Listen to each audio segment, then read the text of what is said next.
Welcome everyone to this month's Satuccino. Thank you all for coming, both in person and online. For those of you who don't know me, my name is George Elliott. I'm the Business Engagement Lead here at the Castle. So if you're interested in finding out a little bit more about what we do here, by all means grab me afterwards. I'm very happy to have a chat. I'm going to jump straight in with today's keynote speaker, who is Florence from Karman Space Programme.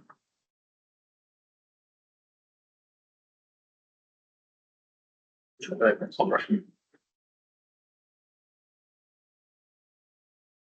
guys, I'm Flores. I'm the program lead at Karman Space Programme. So what do we do? We build rockets. This is us. This is also us. That's also us. And that's also us. So we're a team of students, mainly students, based at Imperial, but not part of Imperial, trying to become the first amateur team in the world to reach space with reusable rockets. We're really passionate about this project, this problem. We think that the fact that Europe itself can't send a rocket into orbit on a private sector level is already an issue. Everyone's relying on SpaceX is another issue. So we found it in 2021, and how do we say we're going to do this? So we were said, okay, we're going to do a couple of test flights. This was founded by some first-year aeronautics students at Imperial, and they had no clue about how to build a rocket. So we said we'd do some test flights to learn everything we need to do to be able to reach space. So we did a test flight in July 2022, Scotland, called Nebula. Then we did another one in the US at FAR, called Orion. And currently we're working on our last test flight called Vega. So this has been in production for 2.5 years, and it's currently the biggest amateur rocket in Europe. It holds the thrust record for the most powerful built amateur engine in the UK, and it's going to launch this summer. And then hopefully next year we actually try and reach space. So Aurora will be 5 years of work. Hopefully just a bunch of students essentially trying to go for a bit of a crazy goal. Our team, so we're not just Imperial, we have students from MIT as well, and we basically have people from engineering, maths, computer science, and business. We have a 1:8 acceptance ratio, mainly inside Imperial, and we work on two things: launchers and building our own AI tools to help improve our design process. This is one of the quotes from one of our leads. I just seen our engine break the UK record. That same week, I was admitted to MIT and I didn't care. All I cared about was this engine and that rocket. I sat outside for hours smiling, telling myself, this is what I want to do for the rest of my life. This is kind of a snapshot into what this project, and especially that rocket Vega, means to some people in the team. And it's not just people currently in the team. A lot of people who've left the team have contributed and still contribute as sponsors or advisors today. A lot of the people who've left the team go on to work at some of the hardest problems in the world for the best institutions, whether it's SpaceX, NASA, CERN, FAST, or ESA. So how do we get to the next launch? We need funding. We need 30K in funding, and that will easily see us to launch very well. And Vega will set the world record for amateur altitude to 20 kilometers, which currently the record is at 40 kilometers for a reusable rocket. We also need facilities. We're based in Zone 1 London in South Kent. Building an 8-meter rocket in Zone 1 London is a whole logistical operational issue. We also don't have a launch site. We launch from the US because it's cheaper than launching in the UK. Obviously, we want to reach space from Europe or the UK. And the third is join us, advise us, help us. Whether that's PDRs, whether that's help on logistics, whether it's help on strategy, whether it's help on marketing. Any help we'll take. So, thank you.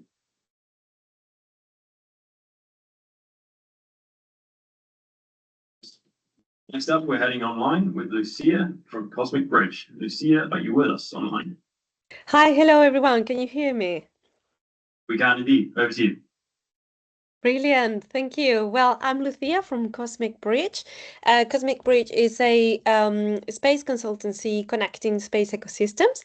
We're turning alignment into collaboration. We bridge the UK, Spain, and European space ecosystems to drive collaborations and real-world impact.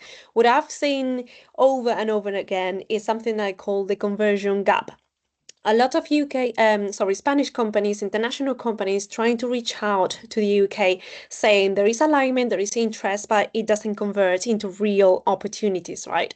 And that's why we launched recently the UK Market Activation Pilot, which is to help international companies turn interest into real collaboration in the UK ecosystem. So if you're a UK company, UK organization that is interested in exploring connections with Spain, let's talk. I'd like to hear about your international strategy, so I can help you filter out all these opportunities that it's bringing to you. Fantastic. Thank you very much, Lucia. Next up, we have Christian from Keele University. Christian, you online? Yes. Fantastic. Over to you. Okay, thanks a lot. So I'm lecturer at Keele University. As I'm sure you're all aware, we're in the midst of a biodiversity crisis alongside a climate crisis, and that's mainly due to our impact on the environment. And to be able to mitigate this impact, both to biodiversity, but also be able to mitigate the impact that changing biodiversity has on our industries and our social and economic systems, we need to be able to measure biodiversity at scale. We need to measure our success at restoration.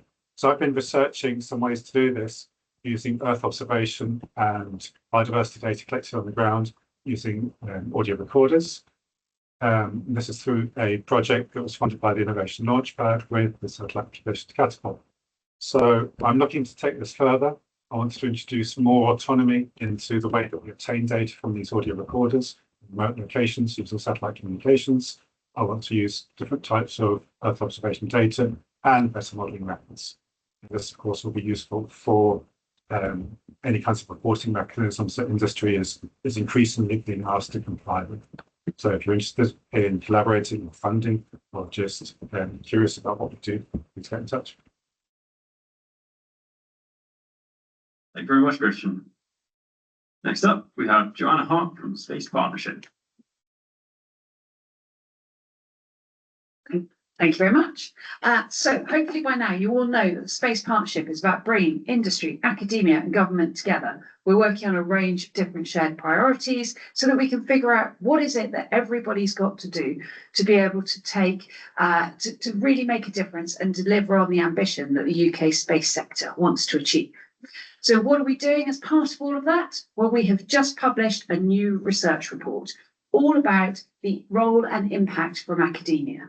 So if you'd like to know more about that, you'd like to get a sense of where all the academics are across the UK, which universities have got more than others, all of that kind of thing, do have a look at that report. It's on our website. The other thing we've got on, well, not on our website, you'll have to go to our newsletter to get it, is our infographics. Capability subsector by capability subsector, we have a list of all the organisations. Is your organisation listed? If not, please let us know and where you think you should be, and we will make sure that we make sure that you're included. We also have a number of upcoming workshops. One to actually have a discussion on the implications of that research report, one on future hybrid networks, and one on how do you get contracts from government. Everybody wants contracts from government. How do you actually secure them?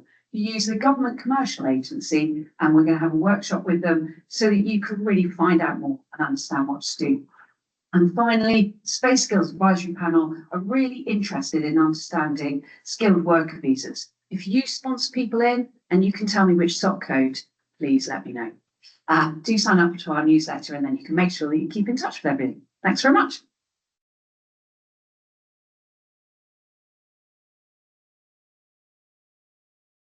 Next up, we have Aditi from RadTest.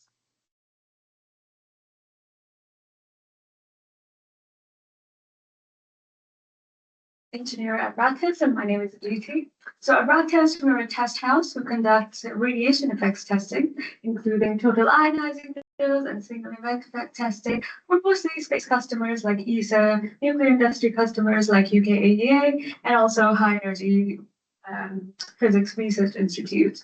We also build and operate our own pulse laser system that you can see here called Surreal 2 that can help you screen your devices for SCE right here at Harwell campus. We also, as a test facility, we are also certified under ISO 9001, and we also hold the approval for United States Defense Logistic Agency Lab Suitability certification. So why do we do all that testing? Well, radiation environment can be profoundly detrimental and challenging for your system if it's not radiation tolerant or hardened for your mission profile. So come talk to us and we can make sure that your parts are ready for the challenge. That's it for me. Thank you.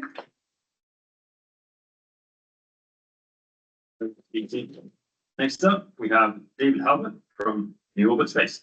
Thank you. Picture me in front of a vacuum chamber. It's the only time they let me in the lab for the picture. New Orbit Space, we are building and will launch in 2028 a very low Earth orbit satellite. This is interesting. Very low Earth orbits, you get advantages. You're closer to the Earth. Your imagery can be better. Your communications channels can have more data. However, there's extra drag there. There's very corrosive atomic oxygen. It's difficult to operate for any length of time in VLEO. But we think we've got some elements that can do that. So we got NEO-1 mission. It's a 300 kilogram satellite. It will launch in 2028 for 2 years in VLEO. We say that under 300 kilometers. We think about 280 will be right for us. There's a bit of a commercial element there. Got a thruster. Got test labs at our facilities. That's us in the middle, about 30 people. And that building is the building we will move into later on in the year. So we are growing. That means we're hiring. So if anyone wants to join us, feel free. We also have, if you want to collaborate with us, we have payload space on our satellites. About 30 kilograms into VLEO in 2028. Be interested in that, particularly if you have a comms element, because we've got EO payloads already. We're interested in flying an active antenna. Come and speak to me or go on our website and contact us that way. Thank you.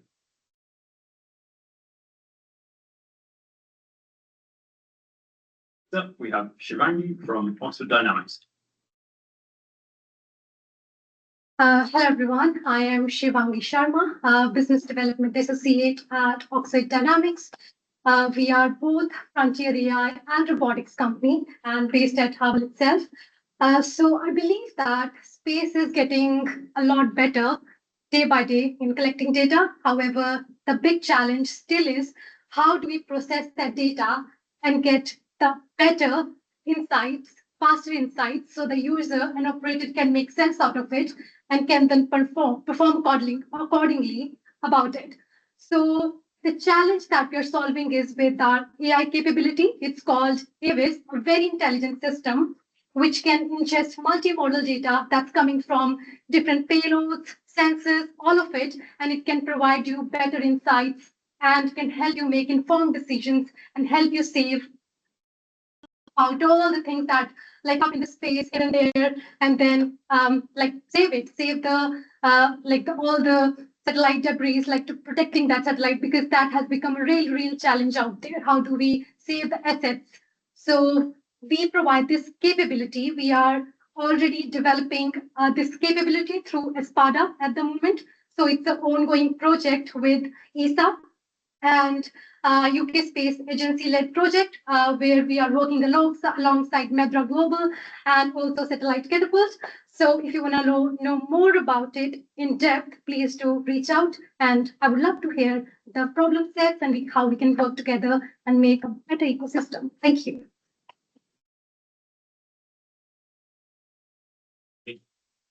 A bit of a sneak peek. Who's up next? Gemma Wilson. Thanks for giving me the heads up.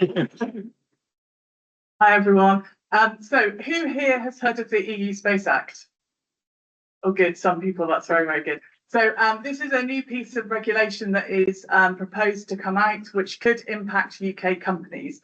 The reason for that, of course, is unfortunately we are not part of the EU anymore. So there is this survey has been put together by DCIT and ourselves to understand the impact of that, because it will mean, if it comes into play, lots of extra regulation alongside our own. And so really my plea today is very short, sharp and simple. Please scan that and fill it in, because we need your responses.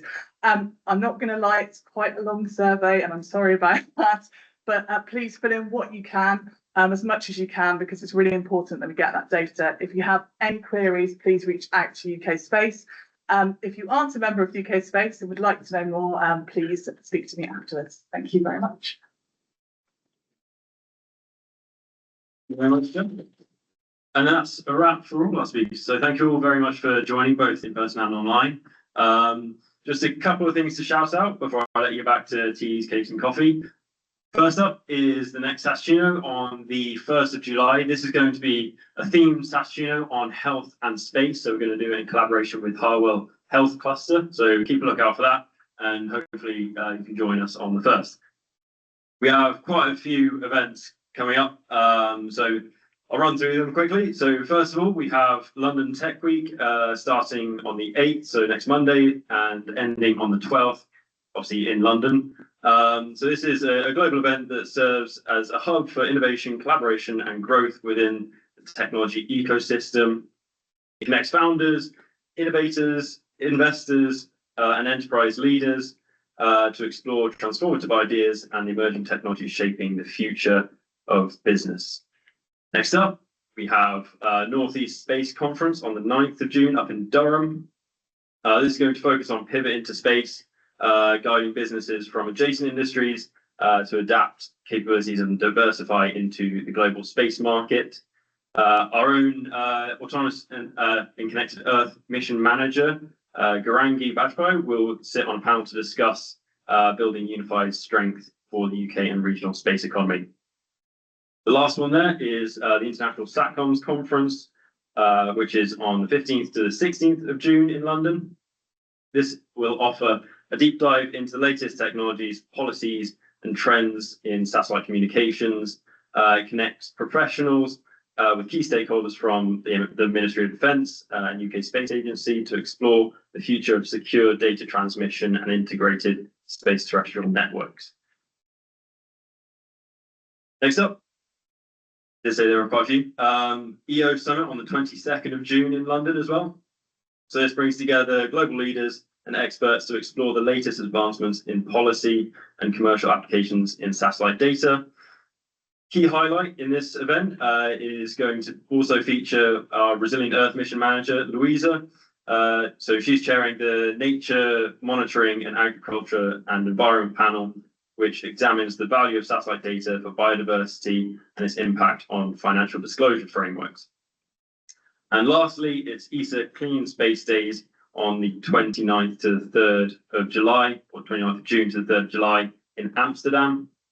This gathers space professionals to advance orbital sustainability. It's a 5-day event featuring technical presentations, workshops, and networking sessions focused on 3 core pillars: eco-design, zero debris, and in-orbit servicing.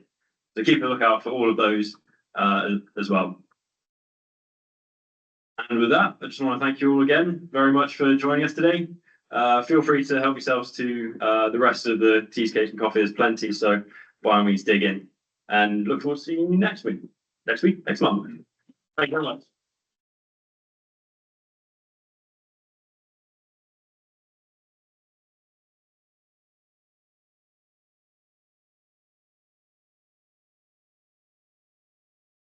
So, thanks. Yeah.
Just about to.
Yes, they don't have to screw it up.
Super sharp.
Yeah, so we've got things like go to their website.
So yeah, very interesting. Once they see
one side. So I'm sorry.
It's just.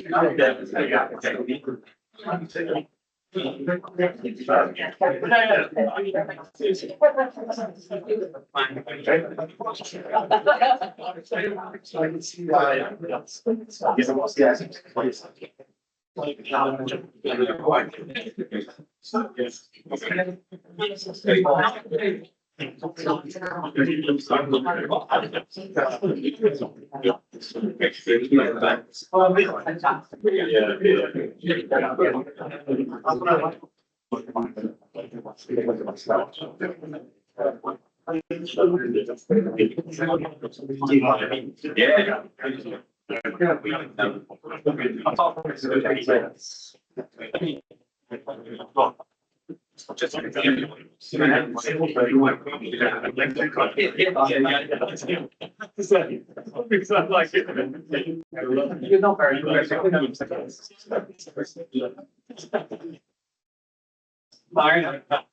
Yes.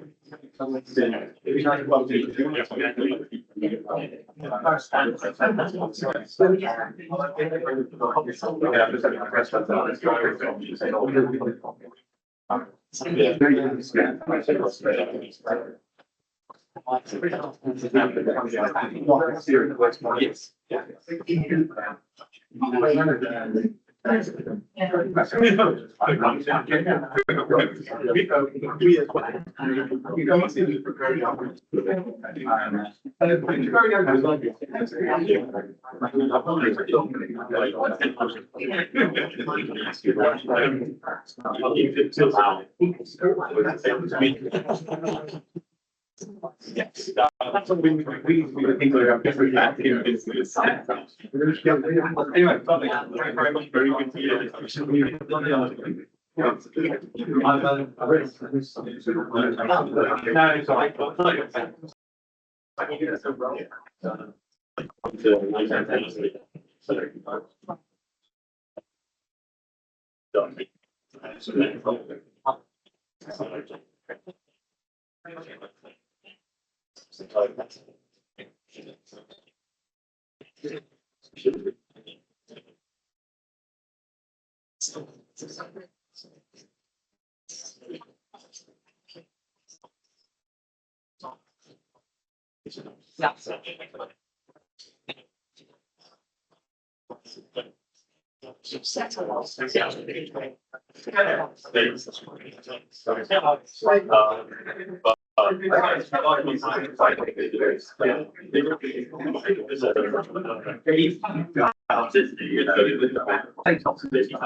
Anyway, I better get. Let me see. Yeah,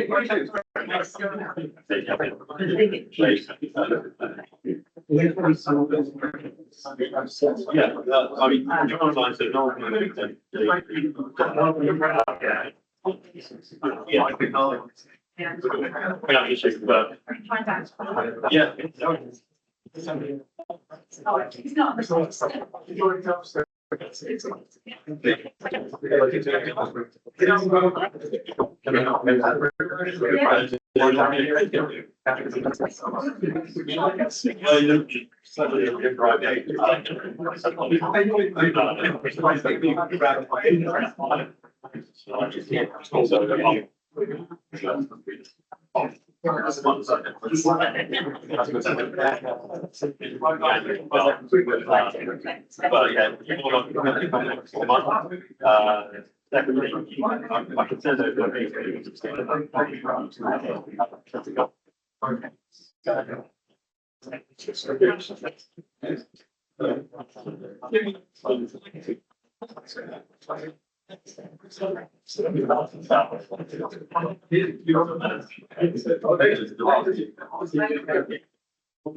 Everyone on the website.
Is there a place where we could target this?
Second.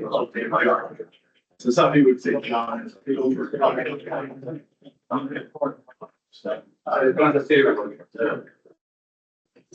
Yeah, it's much of